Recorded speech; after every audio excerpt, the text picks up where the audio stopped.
In this ultra short review video, we're going to talk about finding the missing angle of a right triangle. And this is going to help you with skill 4G. As remember, SOHCAHTOA is a mnemonic that helps me relate the trig functions, sine, cosine, or tangent, to the sides of a right triangle. Keep in mind when you make the initial equations, the angle is always with the trig function. In order to solve for the x inside of a function, we're going to have to use the inverse. So we have our x. We know something about the opposite side and the adjacent side. So opposite and adjacent tells me I'm going to have to use tangent. And the x is the angle, so that has to go inside the parentheses with tangent. But how do I solve for x right now when it's inside this tangent? I need to use inverse.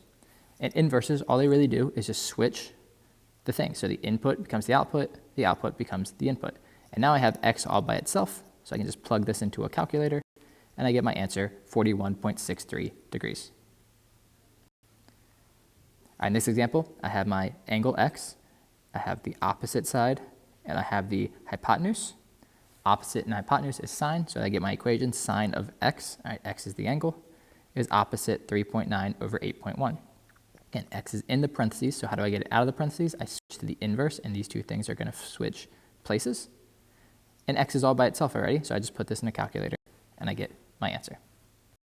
So now you know how to find the missing angle in a right triangle.